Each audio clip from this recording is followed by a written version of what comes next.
Hello दोस्तों, स्वागत है आपका आपके अपने channel learn Hindi easy way with me पर।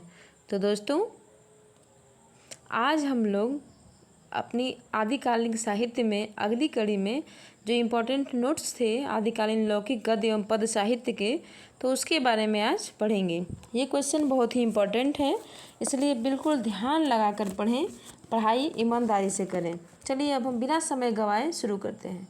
पहला क्वेश्चन है, खुसरो को अमीर की उपाधि किसने दी है? उत्तर होगा जलालुद्दीन ने। अगला क्वेश्चन, खुसरो को खुसरो सुखन की उपाधि किसने दी है? तो किसने दी है? इजुद्दीन ने, जो कि एक सूफी संत थे इजुद्दीन, उन्होंने ही खुसरो को खुसरो सुखन की उपाधि दी है। खुसरो को राजकवि की उपाधि किसने दी? तो खुसरो को राजकवि की उपाधि उन्हीं जिसके राजसिद थे वो अलाउद्दीन ने दी थी। खुसरो को बुलबुल ए हजार दास्तां किसने कहा? खुसरो को बुलबुल ए हजार दास्तां किसने कहा? उत्तर होगा बुगरा खान ने। अगला क्वेश्चन है, देखिए मैं पेंसिल भी लेके आपको समझाती रहती हूँ।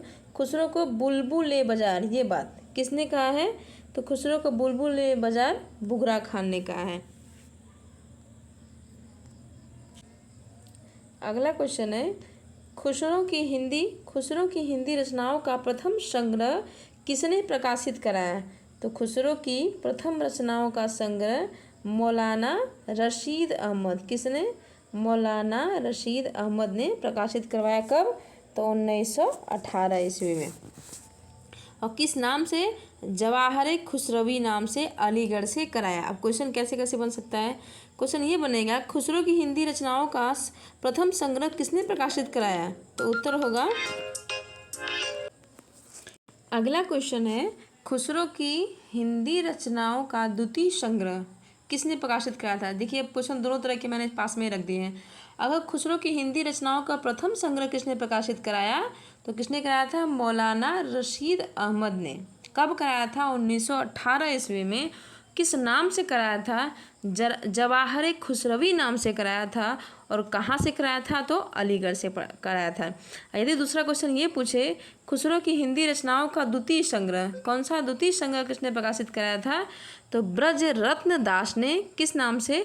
खुसरो की हिंदी कविता नाम से 1922 ईस्वी में नागरी प्रचारणी सभा से करवाया था। बहुत वेरी वेरी इंपॉर्टेंट क्वेश्चन है, सब आपको मिलने, आप इसको नोट्स बना के लिखिए। लोग लाखों रुपए दे के, कितने कई हज़ार रुपए दे के ये सब कोर्स खरीदते हैं, फिर नोट्स बनाते हैं। मैं आपको फ्री में दे रही हूँ, तो इसकी कदर करिए और आप ध्यान से पढ़िए। मेरा उद्देश्य बस ये है कि आप जिस परीक्षा, जिस अपने मुकाम को पाना चाहते हैं, उसमें मैं थोड़ी सी हेल्प आपकी कर पाऊँ, मेरा पढ़ाना सार्थक हो जाएगा।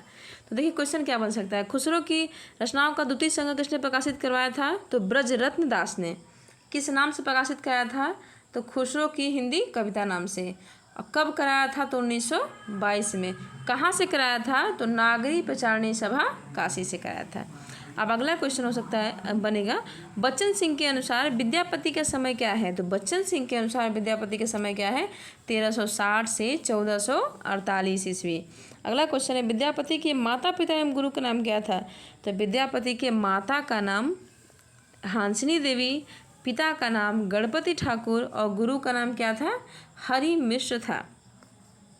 अगला क्वेश्चन है, देसिल बैना सब जग मिठा ते तैसन जपऊ अवहट्टा, ये पंक्ति कहाँ से ली गई है? तो ये पंक्ति विद्यापति की कीर्तिलता जो रचना है अवहट्ट भाषा में, वहीं से लिया गया है।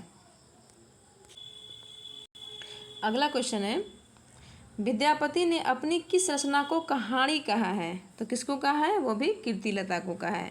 अगला क्वेश्चन, राम वृक्ष बेनीपुरी के अनुसार विद्यापति की प्रथम रचना कौन सी है? तो वो भी कीर्तिलता है। और इससे मिलता जुलता एक क्वेश्चन एक और, हजारी प्रसाद द्विवेदी ने किस रचना को भृंगी संवाद के रूप में माना है? तो किसको माना है? वो विद्यापति की कीर्तिलता को ही मांगा है। और सुखसुखी संवाद के रूप में किसे माना है? तो वो पृथ्वीराज रासो को माना है। अगला क्वेश्चन, विद्यापति पदावली का संपादन किसने किया? विद्यापति पदावली का संपादन किसने किया है? तो विद्यापति पदावली का संपादन, चलिए अब विद्यापति को दी हुई उपाधियां भी हम लोग पढ़ लेते हैं, किसने विद्यापति को क्या कहा है। तो किसने विद्यापति को वैष्णव कवि चूड़ामणि कहा है? तो किसने कहा है? ब्रजनंदन सहाय ने। अगला क्वेश्चन, मैथिल कोकिल किसे कहा गया है? तो विद्यापति को कहा गया है। और किसने कहा है? तो मिथिला के विद्वानों ने कहा। देखिए मित्रों, अब क्वेश्चन का ट्रेंड बदल चुका है, क्योंकि अब जो पहले हम सभी लोग पढ़ते थे मैथिल कोकिल किसे कहा गया है, विद्यापति ने को कहा गया है, अब किसने कहा है ये भी पूछ सकता है। तो मिथिला के विद्वानों ने कहा है। अगला क्वेश्चन, विद्यापति को अपर रूप का कवि तथा जातीय कवि किसने कहा है? तो डॉक्टर बच्चन सिंह ने। विद्यापति को अपर रूप एवं जातीय कवि किसने कहा है? बच्चन सिंह ने। अगला क्वेश्चन, विद्यापति को पंचानन किसने कहा है? तो वो कहा है हजारी प्रसाद द्विवेदी ने। अगला क्वेश्चन, विद्यापति को पंचदेवोपासक किसने कहा है? तो वो किसने कहा है? हरप्रसाद शास्त्री ने कहा है। अगला क्वेश्चन, विद्यापति को कूच कवि किसने कहा है? तो वो कूच कवि कहा है बाबूराम सक्सेना और हरप्रसाद शास्त्री ने। देखिए मैं फिर से सब कुछ रिपीट कर देती हूँ। विद्यापति को वैष्णव कवि चूड़ामणि किसने कहा है? तो ब्रजनंदन सहाय ने। मैथिल कोकिल किसने कहा है? तो मिथिला के विद्वानों ने। विद्यापति को अपर रूप का कवि तथा जातीय कवि किसने कहा है? तो बच्चन सिंह ने कहा है। विद्यापति को पंचानन किसने कहा है? तो हजारी प्रसाद द्विवेदी ने कहा है। विद्यापति को पंचदेवोपासक किसने कहा है? तो हरप्रसाद शास्त्री ने कहा है। विद्यापति को कूच कवि किसने कहा है? तो बाबूराम सक्सेना और हरप्रसाद शास्त्री ने। अब अगला क्वेश्चन, श्रृंगार रस का सिद्ध वाक कवि विद्यापति को किसने कहा है? तो वो भी कहा है हजारी प्रसाद द्विवेदी ने। और क्या कहा है? पंचानन भी कहा है और श्रृंगार रस का सिद्ध वाक कवि भी कहा है। अगला क्वेश्चन, विद्यापति को अभिनय जयदेव किसने कहा है? तो शिव सिंह ने कहा है। विद्यापति को की कौन सी रचना बनौली के अधिपति पुरादित्य के लिए रचित है? तो कौन सी रचना है वो? लिखनावली। अब देखिए इसमें भी ली आ गया, इसमें भी ली, तो ऑप्शन रहेगा तो आप मार लेंगे। अब चलिए अब अगले क्वेश्चन पे चलते हैं। विद्यापति की कौन सी रचना नरसिंह देव की पत्नी धीरमती को समर्पित है? देखिए इसमें दो क्वेश्चन है। नरसिंह देव की पत्नी क्या नाम था? तो धीरमती। अब विद्यापति ने ऐसी कौन सी रचना है जो उनको समर्पित है? तो वो कौन सी है? दान वाक्यावली। अब इसको याद कैसे रखेंगे? तो याद ऐसे कर लीजिए, जिसमें धैर्य होता है वही दान करता है। तो नरसिंह देव की पत्नी धीरमती के लिए कौन सी समर्पित है रचना? तो दान वाक्यावली। अगला क्वेश्चन, विद्यापति की शैव सर्वस्व सार एवं गंगा वाक्यावली रचना समर्पित है किसे? शिव सिंह को समर्पित है शैव सर्वस्व सार, देखिए ये पहला। और गंगा वाक्यावली किसको समर्पित है? ठीक है, कीर्ति पताका। ठीक है, और शैव सर्वस्व सार है। ये सब विद्यापति की समर्पित रचनाएं हैं। अगला क्वेश्चन, शिव सिंह की पत्नी जो विश्वास देवी हैं उनको कौन सी रचना समर्पित है?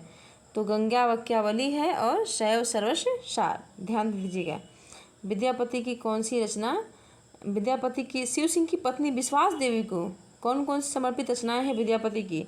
तो गंगा वाक्यावली है और शैव सर्वस्व सार है। यही रचना इनकी क्या है? वो शिव सिंह की पत्नी विश्वास देवी को समर्पित रचना है। तो चलिए आज की वीडियो में बस इतना ही। देखने के लिए धन्यवाद। प्लीज़ वीडियो को लाइक करें, शेयर करें, सब्सक्राइब करें और वीडियो को पूरा देखा करें। आप सभी के कमेंट बॉक्स का, आपके सुझाव का मैं बेसब्री से कमेंट बॉक्स में इंतज़ार करूंगी। आप सभी के सुझाव सादर आमंत्रित हैं। धन्यवाद।